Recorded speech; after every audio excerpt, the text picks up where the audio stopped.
Hello students, welcome to my channel. My name is Shruti Avasti and today we will be discussing about chapter 5 of class 9th which is the fundamental unit of life. ये bio का chapter है, bio से related chapter है.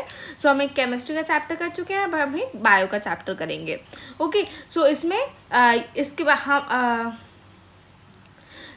ये chapter किससे related है कि fundamental unit of life किसके बिना बिल्कुल भी हो ही नहीं सकती है. मतलब लाइफ के लिए, आपको जीवन के लिए वो चीज़ ज़रूरी है ही है. तो वो क्या है? That is cell.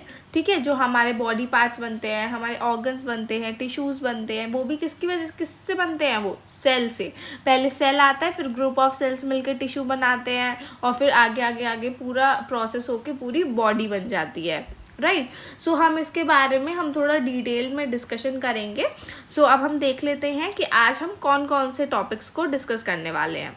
सो आज हम 4 टॉपिक्स को मेनली डिस्कस करेंगे. थोड़ा सेल के बारे में जानेंगे कि सेल क्या होता है, सेल किसने डिस्कवर करा, सेल के अंदर क्या क्या चीज़ें प्रेजेंट होती हैं.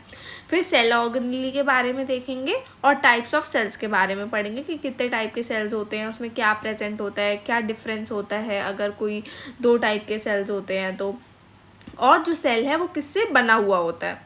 Okay, if you are new in this channel then you can hit the bell icon and subscribe button so that you can never miss the new video. Okay, अब हम आगे बढ़ते हैं अपने फर्स्ट टॉपिक पे जो कि है सेल के बारे में. तो सेल एक लैटिन वर्ड होता है जिसका मतलब होता है लिटिल रूम्स. ओके, तो ये आप डायग्राम में देख पा रहे हैं, इसको हमने अंडर माइक्रोस्कोप करके देख रहे हैं. माइक्रोस्कोप के अंदर जब सेल को रख के देखते हैं, सेल की जैसे लेयर हो गई, अनियन पील एक एक्टिविटी है आपके एनसीईआरटी की बुक्स में कि जैसे अनियन होता है, अनियन का पील निकालो. अनियन का बिल्कुल एक छल्ली जैसी होती है, बहुत थिन लेयर होती है, वो निकाल के सैफरन के अंदर डिप करके स्लाइड पे आपको माइक्रोस्कोप के अंदर उसको देखेंगे तो उसमें कुछ ऐसे कंपार्टमेंट टाइप्स दिखेंगे. तो ये जो कंपार्टमेंट्स होते हैं लिटिल रूम्स होते हैं एक तरीके से, और उसको लैटिन वर्ड में सेल्स बोला जाता है. इसका नाम कैसे पड़ा? सेल जो है एक लैटिन वर्ड है क्योंकि इसके अंदर लिटिल रूम्स होते हैं तो इसलिए लैटिन में उसको सेल्स बोलते हैं. तो अभी तक हम उसको सेल्स बोलते हुए आ रहे हैं.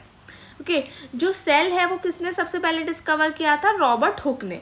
रॉबर्ट हुक ने 1665 में. ये एक क्वेश्चन पूछा जाता है, 1 मार्कर क्वेश्चन, एमसीक्यूज में पूछा जा सकता है या फिर 1 वर्ड में पूछा जा सकता है, तो इसको थोड़ा ध्यान रखिएगा.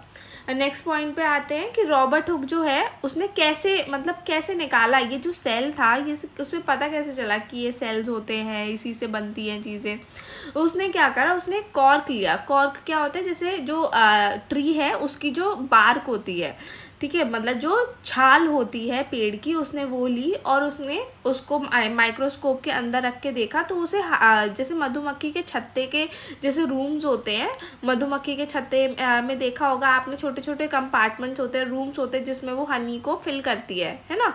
वैसे ही उसको कुछ हनी कॉम्ब जैसा उसको स्ट्रक्चर दिखाई दिया तो उसने उन स्ट्रक्चर्स का नाम दे दिया क्या? सेल्स. ओके, उसने कौन से माइक्रोस्कोप में देखा था? प्रिमिटिव माइक्रोस्कोप में देखा था. उस टाइम पे प्रिमिटिव माइक्रोस्कोप चलता था तो उसने प्रिमिटिव माइक्रोस्कोप में देखा. आजकल तो काफ़ी एडवांस्ड माइक्रोस्कोप्स आ गए हैं, राइट. सो बहुत सारे काइंड ऑफ माइक्रोस्कोप्स होते हैं, जैसे कंपाउंड माइक्रोस्कोप्स होता है और इलेक्ट्रिकल होता है, सिंपल होता है, और जिसमें स्कैन करते हैं, स्कैनोप्रोब माइक्रोब होता है, पर हमें इतना डिटेल में नहीं पढ़ना. तो उस टाइम पे प्रिमिटिव माइक्रोस्कोप था तो उसने प्रिमिटिव माइक्रोस्कोप में देख लिया. और आज जहाँ तक है आपके स्कूल्स में सिंपल या कंपाउंड माइक्रोस्कोप में प्रेजेंट रहेगा जिसमें आप सेल्स को देख पाएंगे.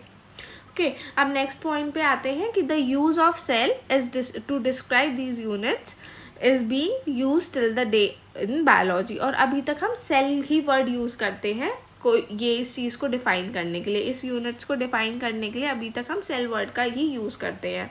जो सेल है हमारा स्ट्रक्चर और फंक्शनल यूनिट है लाइफ के लिए. मतलब एक तो स्ट्रक्चर भी देता है और फंक्शंस भी परफॉर्म करता है.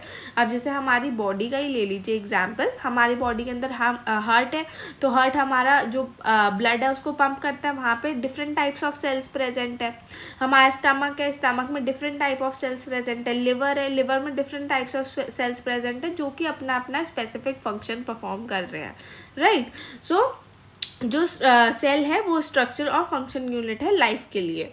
अब हम नेक्स्ट आते हैं, आगे बढ़ते हैं, दैट इज सेल और सेल ऑर्गेनेली। मतलब सेल या सेल ऑर्गेनेली के बारे में हम थोड़ा सा जान लेते हैं। जो सेल होता है उसका शेप और साइज दोनों डिफरेंट होते हैं और वो स्पेसिफिक फंक्शन अपना अपना परफॉर्म करते हैं। जैसे मैंने अभी आपको एग्जांपल दिया कि जो हार्ट है, जो हार्ट के अंदर जो हमारे सेल्स प्रेजेंट होंगे वो अलग फंक्शन करेंगे, डीऑक्सीजनेटेड ब्लड को ऑक्सीजनेटेड बनाएंगे, है ना वो, और फिर पूरी बॉडी में ट्रांसपोर्ट करेंगे जो ब्लड सेल्स होंगे। और जैसे जो हमारे मसल सेल्स होते हैं तो वहीं मसल्स में प्रेजेंट होते हैं, वो कॉन्ट्रैक्शन और रिलैक्सेशन करने में हेल्प करते हैं। तो जो हमारे सेल्स होते हैं डिफरेंट बॉडी पार्ट्स में अलग अलग फंक्शंस करते हैं जो उनसे रिलेटेड होता है। ओके, अब नेक्स्ट उस पर आते हैं कि different human body parts perform different functions की। डिफरेंट जो बॉडी पार्ट्स होते हैं ह्यूमन बॉडी के वो अलग अलग फंक्शंस करते हैं। नेक्स्ट मैं आपको समझा चुकी हूँ ओके कि जो हमारी हार्ट है वो ब्लड पंप करती है, स्टमक जो है हमारा फूड डाइजेस्ट करता है और बाकी सब चीज़ें, राइट। जैसे किडनी जो है हमारा फिल्ट्रेशन प्रोसेस करती है। सो ये सब जो काम है हमारी बॉडी में इक्वली डिवाइडेड है सेल्स पे। कोई लड़ाई झगड़ा नहीं होता हमारी बॉडी में कि ये काम मैं करूँगा, ये काम मैं करूँगा। जिसको जो काम दिया गया है वो अपना काम परफॉर्म आराम से करता है, ठीक है। अब आ जाते हैं ऑर्गेनेली के बारे में, जान लेते हैं कि सेल ऑर्गेनेली क्या होती है। तो जो सेल जो स्पेशल कंपोनेंट्स होते हैं जिनके पास, मतलब कुछ स्पेशल चीज़ होती है उनके पास जिससे वो different types of functions perform कर सकते हो, उसे हम सेल ऑर्गेनेलीज बोलते हैं। ओके, जो मतलब उनके पास कुछ अमाउंट ऑफ अलग सा स्पेशल कुछ चीज़ होगी उनके पास जिससे वो हेल्प करेंगे सेल की ही पर अलग अलग जगहों पर अलग अलग काम करने के लिए। जैसे जो सेल ऑर्गेनेली होती है वो हमारा वेस्ट मटेरियल क्लियर करने में हेल्प करती है, या हमें कहीं पे हमें चोट लग गई तो उसमें रिपेयरिंग में हेल्प करती है। मतलब जहाँ पे रिक्वायरमेंट होती है स्पेशलाइज सेल की तो वहाँ पे जो सेल होता है, सेल ऑर्गेनेली होती है, वो हमें हेल्प करती है। ओके, जो ये जो सेल ऑर्गेनेली कहाँ प्रेजेंट होती हैं, तो जो सेल ऑर्गेनेली होती है वो सेल के अंदर ही प्रेजेंट होती है। ये जो सेल ऑर्गेनेलीज होती हैं ये सब मिलके एक सेल बनाती है। ओके, अब नेक्स्ट पे आते हैं, नेक्स्ट स्लाइड पे आते हैं, that is types of cells, कि कितने टाइप के सेल्स होते हैं, उसमें क्या डिफरेंस रहता है, हम ये थोड़ा पढ़ते हैं। तो सबसे पहले एक तो यूनिसेलुलर ऑर्गेनिजम्स होते हैं और दूसरे होते हैं मल्टीसेलुलर ऑर्गेनिजम्स। तो जो यूनिसेलुलर ऑर्गेनिजम्स होते हैं वो यूनी मतलब सिंगल, जो सिंगल सेल जिनके अंदर सिर्फ एक ही सेल होता है उसको हम यूनिसेलुलर बोलते हैं। जैसे कि अमीबा आपने पढ़ा था, अमीबा पढ़ा होगा। पैरामीशियम, ये जो साइड में डायग्राम दे रखा है, ये जो लंबा लंबा सा है ब्लू कलर का, ये क्या है, ये पैरामीशियम है। इसमें देखो सीलिया है, इसके मूवमेंट के लिए हेल्प करता है। इसके अंदर जो भी खाने के लिए, उसको डाइजेशन के लिए माउथ प्रेजेंट है, एनल प्रेजेंट है ना। तो सब चीज़ें एक ही सेल के अंदर प्रेजेंट है, मतलब एक ही बॉडी के अंदर चीज़ें प्रेजेंट है। मल्टी सेलुलर नहीं है, मतलब अलग अलग सेल्स नहीं है, बस एक ही सेल है और उसके अंदर सारी चीज़ें घुसी हुई हैं। वहीं से वो खा रहा है, वहीं से उसका एनल है, वहीं से उसके सीलिया निकले हुए हैं, वो चल रहा है। तो हर एक ही चीज़ के अंदर है। सो इसके एग्जाम्पल्स क्या क्या होते हैं, अमीबा, पैरामीशियम, बैक्टीरिया। ओके, अब नेक्स्ट पे आ जाते हैं, that is multi cellular organisms. तो मल्टी सेलुलर ऑर्गेनिजम्स कौन से होते हैं, जिसमें बहुत सारे सेल्स मिलकर काम करते हैं एक बॉडी में। जैसे हम लोग हो गए, प्लांट्स हो गए, एनिमल्स हो गए, फंगाई हो गई, ये सब क्या होते हैं, मल्टी सेलुलर ऑर्गेनिजम्स होते हैं। अब जैसे हमारे अंदर ही कितने सारे सेल्स हैं, है ना, हमारे साथ मसल सेल्स भी हैं, स्टेम सेल्स भी हैं, बोन सेल्स होती हैं, ठीक है, ब्लड सेल्स हैं। तो बहुत सारी सेल्स हमारे बॉडी के अंदर प्रेजेंट है जो कि अपना अपना फंक्शन परफॉर्म करती हैं हमारी बॉडी के अंदर। तो इसीलिए हम मल्टी सेलुलर ऑर्गेनिजम्स कहलाते हैं, क्योंकि हमारे पास बहुत सारे सेल्स प्रेजेंट होते हैं। ओके, आई होप आपको क्लियर हो रहा हो। अगर आपको नहीं हो रहा तो देन प्लीज़ कमेंट डाउन, मैं इस वीडियो में ज़रूर सॉल्व करूँगी। नेक्स्ट पे आते हैं, हम थोड़े टाइप्स के सेल्स देख लेते हैं कि कौन कौन से सेल्स होते हैं। जैसे सबसे पहले हम सेक्स सेल से स्टार्ट करते हैं। तो सब ऊपर वाला कौन क्या है, स्पर्म है। स्पर्म मेल रिप्रोडक्टिव ऑर्गन होता है, राइट, मेल रिप्रोडक्शन में वो हेल्प करता है। और दूसरा है क्या है, ओवम है, वो हमारे फीमेल रिप्रोडक्टिव ऑर्गन का पार्ट है। ये सेक्स सेल्स हो गए, ये हमारे रिप्रोडक्शन में हेल्प करते हैं। Next muscle cells. Muscle cells क्या होते हैं? स्पिंडल शेप्ड होते हैं और कहाँ प्रेजेंट होंगे? ये हमारा नाम से ही बता रहा है ये कहाँ प्रेजेंट होंगे, मसल्स में प्रेजेंट होंगे, तो ये मसल सेल्स होते हैं। फिर आ जाते हैं फैट सेल्स। जैसे कुछ आप फैट कंज्यूम करते हो या कहीं पे बॉडी पे फैट होता है तो वहाँ पे फैट सेल्स होते हैं, प्रेजेंट है। फिर बोन सेल्स। बोन सेल्स कहाँ पे प्रेजेंट होंगे? बोन में, यस।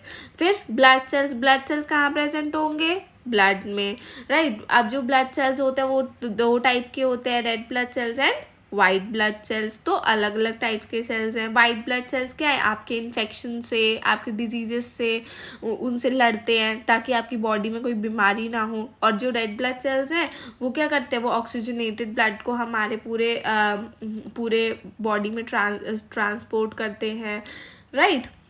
जो अब नर्वस सेल आ जाते हैं। नर्वस सेल क्या होता है? जैसे कोई हमें स्टिमुलस प्रोवाइड करना है या किसी ने आपको मुक्का मारा है ना, या किसी ने आपको चूटी काटी, तो ये इसका सिग्नल हमारे पास कैसे पहुंचता है? किसके थ्रू पहुंचता है? नर्वस सेल्स के थ्रू पहुंचता है। जो नर्वस सेल्स होते हैं वो हमें सिग्नल्स भेजते हैं ब्रेन तक, ओके। फिर आ जाते हैं एपिथेलियल सेल्स। एपिथेलियल सेल्स आप देख रहे हो लेयर्स में प्रेजेंट है, ये हमारे स्किन में प्रेजेंट होती है, इसमें लेयर्स होते हैं, ठीक है। इससे टिश्यू भी बनता है, वो हम नेक्स्ट चैप्टर में पढ़ेंगे, जो आपका टिश्यू चैप्टर है उसमें हम एपिथेलियल सेल्स और एपिथेलियल टिश्यू होता है उसके बारे में डिटेल्ड स्टडी करेंगे, ओके। इम्यून सेल्स जो आपकी इम्यूनिटी बढ़ाते हैं, राइट। सो ये सब टाइप्स ऑफ सेल्स हमारी बॉडी के अंदर प्रेजेंट है। और भी बहुत सारे different types of cells present होते हैं हमारी बॉडी के अंदर, ये तो बहुत कम है ना। सो सब कुछ अपना फंक्शन परफॉर्म कर रहे हैं, अपने अपने तरीके से परफॉर्म कर रहे हैं। सो ये क्या होता है कि मल्टी सेलुलर ऑर्गेनिजम्स के अंदर ये खासियत होती है, ओके। अब नेक्स्ट आगे बढ़ते हैं कि what is cell made up of, कि सेल जो होता है वो किससे बना हुआ होता है। तो सेल हमेशा 3 चीज़ों से बना हुआ होता है। एक तो होता है प्लाज्मा मेम्ब्रेन, दूसरा होता है न्यूक्लियस और तीसरा होता है साइटोप्लाज्म, ओके। एक बार फिर से बोलेंगे, रिवाइज करेंगे क्योंकि ये इम्पॉर्टेंट है कि सेल किससे बना हुआ होता है। सेल 3 चीज़ों से बना हुआ होता है, plasma membrane, nucleus and cytoplasm, okay. Nucleus जो होता है हमारे सेल के अंदर प्रेजेंट होता है। ये सब इसके बारे में हम डिटेल स्टडी करेंगे, वो हम थोड़ा आगे नेक्स्ट वीडियो में करेंगे। नेक्स्ट वीडियो में जो हम क्या पढ़ने वाले हैं उसके बारे में मैंने लिखा हुआ है। हम नेक्स्ट वीडियो में structural organisation of a cell पढ़ेंगे, जिसमें कि ये टॉपिक्स होते हैं, उसमें सब टॉपिक्स है। तो उसमें फर्स्ट टॉपिक क्या रहेगा? प्लाज्मा मेम्ब्रेन और सेल मेम्ब्रेन की जो बिल्कुल उसकी आउटर लेयर होती है सेल की, उसको हम प्लाज्मा मेम्ब्रेन बोलते हैं या सेल मेम्ब्रेन बोलते हैं, ठीक है। फिर उसके बाद सेल वॉल आ जाती है। सेल वॉल किस में प्रेजेंट होती है और किस में प्रेजेंट नहीं होती वो हम पढ़ेंगे। मतलब प्लांट सेल्स और एनिमल सेल्स होते हैं तो किस में प्रेजेंट होती है और किस में प्रेजेंट नहीं होती, हम उसके बारे में डिस्कस करेंगे। सेल वॉल का क्या फंक्शन रहता है उसके बारे में पढ़ेंगे। फिर न्यूक्लियस कहाँ प्रेजेंट होता है, वो क्या काम करता है। और साइटोप्लाज्म एक तरह का फ्लूइड होता है और वो सेल के अंदर प्रेजेंट रहता है और उसके क्या क्या फंक्शंस रहते हैं। इन सब के हम फंक्शंस डिटेल्ड में हम पढ़ेंगे कि हमारा ये सेल के अंदर कैसे ऑर्गेनाइज होता है एक सेल, उसके अंदर क्या क्या चीज़ें प्रेजेंट होती हैं और वो किस किस चीज़ में हेल्प करती हैं। अब जैसे सेल ऑर्गेनेलीज है तो आप देख रहे हो सेल ऑर्गेनेलीज के कितने सब टॉपिक्स हैं। मतलब सेल ऑर्गेनेलीज के अंदर एंडोप्लाज्मिक रेटिकुलम भी होता है, गोल्जी एपरेटस होता है, लाइसोसोम्स होते हैं, माइटोकॉन्ड्रिया होता है, प्लास्टिड होते हैं एंड वैक्यूल्स होता है। जैसे माइटोकॉन्ड्रिया जो है वो powerhouse of the cell कहलाता है, कि मतलब जो भी पावर होती है वो सारी स्टोर कहाँ पे रहती है? माइटोकॉन्ड्रिया में रहती है। और जैसे लाइसोसोम्स हो गए या प्लास्टिड हो गए तो ईआर रेटिकुलम में क्या होता है? स्मूथ 2 तरह के एंडोप्लाज्मिक रेटिकुलम होते हैं, एक होते हैं स्मूथ एंडोप्लाज्मिक रेटिकुलम, एक होते हैं रफ एंडोप्लाज्मिक रेटिकुलम। तो इसके लिए एक हम नेक्स्ट वीडियो बनाएंगे, उस वीडियो में हम इस चैप्टर को फिनिश कर देंगे, ओके। उसमें हम इस वाले टॉपिक्स को डिटेल में स्टडी करेंगे एंड नेक्स्ट वीडियो में मैं उससे रिलेटेड आपसे क्वेश्चंस को शेयर करूँगी, जिसमें आप चेक कर सकते हैं कि आपका कितना लेवल अप हुआ, ओके। अब आज जो हमने पढ़ा उसका अब हम थोड़ा सा एक रिवीजन कर लेते हैं जल्दी से। सो सबसे पहले हमने पढ़ा कि जो सेल होता है वो एक लैटिन वर्ड है जिसका मतलब होता है लिटिल रूम्स। और सेल्स किसने डिस्कवर किया था? रॉबर्ट हुक ने डिस्कवर किया था 1665 में। जो रॉबर्ट हुक है उन्होंने किससे निकाला था सेल को? कॉर्क से निकाला था, ठीक है। और उन्होंने जब देखा था माइक्रोस्कोप में तो उन्हें हनी कॉम जैसा लिटिल स्ट्रक्चर दिखा था जिसमें लिटिल कंपार्टमेंट बने हुए थे। ओके, जो सेल होती है वो हमारी स्ट्रक्चरल और फंक्शनल यूनिट होती है लाइफ की। अब जो सेल होता है उसके अलग अलग शेप होते हैं, अलग अलग साइज होते हैं और वो अपना अपना फंक्शन परफॉर्म करते हैं अपनी अपनी बॉडी पार्ट्स में, जहाँ पर जिस चीज़ की रिक्वायरमेंट होती है उसके अकॉर्डिंगली। ओके, जो हमारी ह्यूमन बॉडी होती है उसमें मल्टी सेलुलर ऑर्गेनिजम्स हैं, तो इसलिए हमारे पास बहुत सारे टाइप्स ऑफ सेल्स प्रेजेंट होते हैं हमारी सिंगल बॉडी में। ओके, जो सेल ऑर्गेनेलीज होती हैं वो उनके पास कुछ एक स्पेशल कंपोनेंट होता है, एक स्पेसिफिक कंपोनेंट होता है जिसकी वजह से वो सेल को और ज़्यादा हेल्प करती हैं, मतलब वेस्ट मटेरियल निकालने में या कहीं पे रिपेयरमेंट करने के लिए, तो वो सेल ऑर्गेनेलीज वर्क करती हैं। ओके, जो सेल ऑर्गेनेलीज बहुत सारी मिलती हैं तो उससे हमारा सेल बनता है, ठीक है। अब टाइप्स ऑफ सेल्स में दो टाइप के सेल्स होते हैं, unicellular and multi cellular. Unicellular single celled organisms and multi cellular जिसमें बहुत सारे सेल्स हों, ठीक है, जैसे कि ह्यूमंस। और सिंगल सेल्ड ऑर्गेनिजम्स का क्या एग्जाम्पल है? अमीबा, पैरामीशियम और बैक्टीरिया। अब ये सारे टाइप्स के सेल्स हैं कि कौन कौन से टाइप्स के सेल्स होते हैं हमारी बॉडी के अंदर प्रेजेंट होते हैं। और जो सेल होता है 3 चीज़ों से बना होता है, that is plasma membrane, nucleus, cytoplasm. Okay, और जो स्ट्रक्चरल ऑर्गेनाइजेशन होती है सेल की, कि कैसे सेल जो है हमेशा ऑर्गेनाइज रहता है, तो इन चीज़ों के बारे में हम नेक्स्ट वीडियो में स्टडी करेंगे। Thanks for watching, and if you like this video then please don't forget to subscribe, like, share and comment down. Thank you.